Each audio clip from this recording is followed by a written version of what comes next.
தமிழகத்தில் வெயில் வாட்டி வதைக்கிறது. திருப்பத்தூர் உள்ளிட்ட 4 இடங்களில் சதமடித்த வெயில்.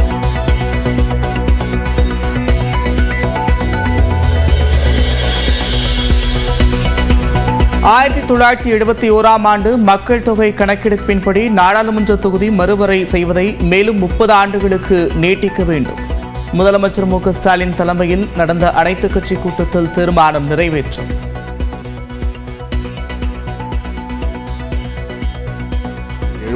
ஆண்டு மக்கள் தொகை அடிப்படையிலேயே நாடாளுமன்ற தொகுதிகள் தொடர்ந்து வரையறுக்கப்படும் என்று கடந்த 2000 ஆண்டில் அன்றைய பிரதமர் அவர்கள் உறுதியளித்தவாறு தற்போதும் இந்த வரையறை 2026 மேலும் 30 ஆண்டுகளுக்கு நீட்டிக்கப்படும் என்று மாண்புமிகு பிரதமர் அவர்கள் நாடாளுமன்றத்தில் உறுதி அளிக்க வேண்டும்.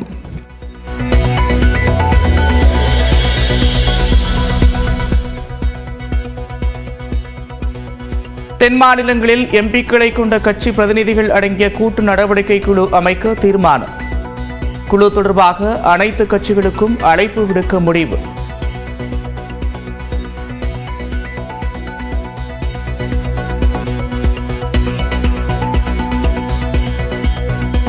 நாடாளுமன்ற உறுப்பினர்களை கொண்ட கட்சிகளின் பிரதிநிதிகள் அடங்கிய கூட்டு நடவடிக்கை குழு ஒன்றை அமைத்திடவும் அதற்கான முறையான அழைப்பை மேற்படி கட்சிகளுக்கு அனுப்பி வைக்கவும் இக்கூட்டம் தீர்மானிக்கிறது.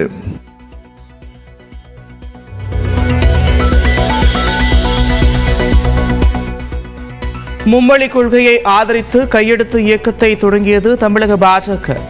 நேரம் காலம் வரும்போது கூட்டணி குறித்து பேசுவோம் என்றும் அண்ணாமலை பேட்டி.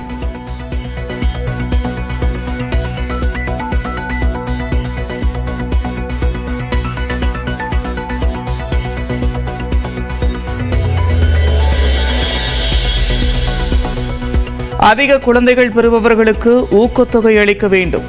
குழந்தை கட்டுப்பாடு விவகாரத்தில் தனது நிலைப்பாட்டை மாற்றிக்கொள்வதாகவும் சந்திரபாபு நாயுடு பேட்டி.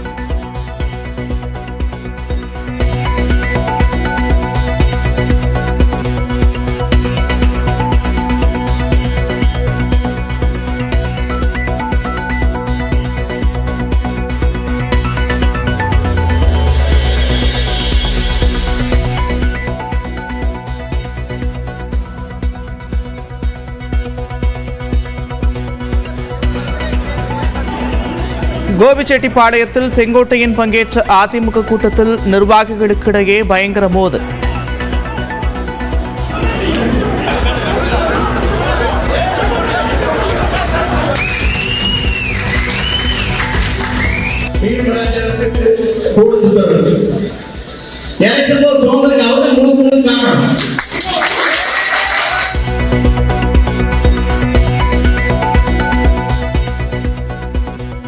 சிவாஜி வீட்டில் துஷ்யந்துக்கு பங்கு இல்லாததால் ஜப்தி உத்தரவை ரத்து செய்ய வேண்டும். அன்னை இல்லம் வீடு நடிகர் பிரபுவுக்கு சொந்தமானது என்றும் மூத்த மகன் ராம்குமார் உயர்நீதிமன்றத்தில் மனு.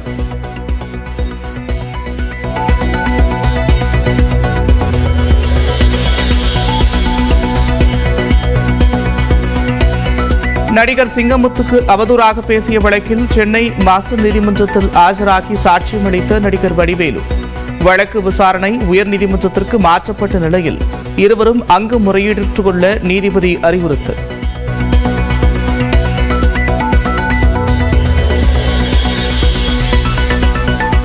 காரைக்குடி பல்லவன் ரயில் இன்றும் நாளையும் தாம்பரம் வரை மட்டுமே இயக்கம். மதுரை செல்லும் வைகை ரயில் 2 நாட்களுக்கு எழும்பூருக்கு பதில் தாம்பரத்திலிருந்து புறப்படும்.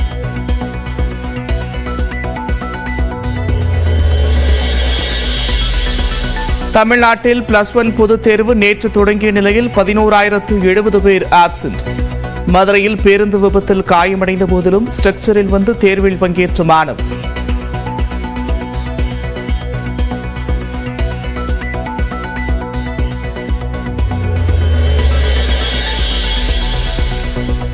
கோவையில் கோலாகலமாக நடைபெற்றது கோணியம்மன் கோவில் தேரோட்டம். பல்லாயிரக்கணக்கான பக்தர்கள் பங்கேற்று சுவாமி தரிசனம்.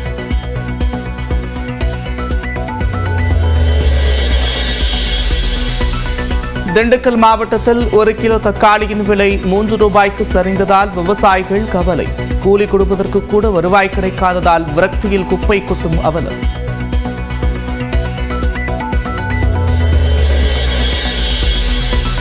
ஓசூர் அருகே குழந்தை திருமணம் செய்து சிறுமியை வலுக்கட்டாயமாக தூக்கிச் சென்ற அதிர்ச்சி சம்பவம்.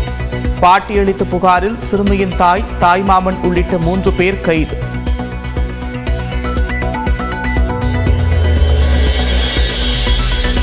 ஓசூர் அருகே விவசாய நீர் சேமிப்பு தொட்டியில் தவறி விழுந்த மாணவரும் காப்பாற்ற முயன்ற ஆசிரியரும் நீரில் மூழ்கி உயிரிழந்த சோகம். இறந்தவர்களின் குடும்பத்தினருக்கு தலா 3 லட்சம் ரூபாய் நிவாரணம் அறிவித்தார் முதலமைச்சர்.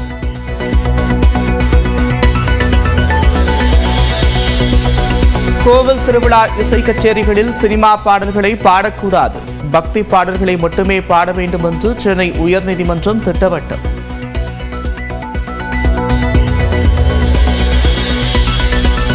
இந்தியா விரைவில் $5 டிரில்லியன் பொருளாதார நாடாக உருவெடுக்கும். வேலை வாய்ப்புகளை பெருக்குவது தொடர்பான கருத்தரங்கில் பிரதமர் மோடி உறுதி.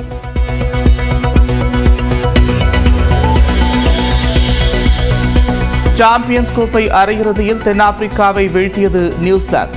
ஞாயிற்றுக்கிழமை நடைபெறும் இறுதிப் போட்டியில் இந்திய அணியுடன் பலப்பரீட்சை.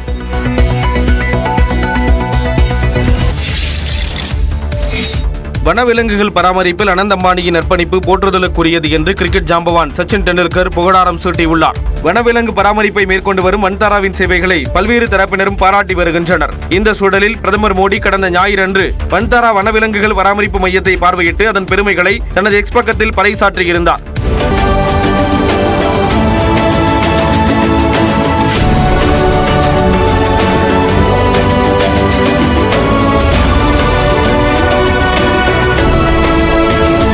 இந்த நிலையில் பிரதமரின் எக்ஸல பதிவை குறிப்பிட்டு பாராட்டியுள்ள சச்சின் டெண்டுல்கர் வன்தாரா விலங்குகள் மீட்பு மையத்தை தங்களைப் போல தானும் ரசித்ததாக தெரிவித்துள்ளார். வனவிலங்குகளை பாதுகாத்து பராமரிக்க வேண்டும் என்பதற்காக அனந்த் அம்பானி அர்ப்பணிப்புடன் செயல்பட்டு வருவதாக சச்சின் பாராட்டியுள்ளார்.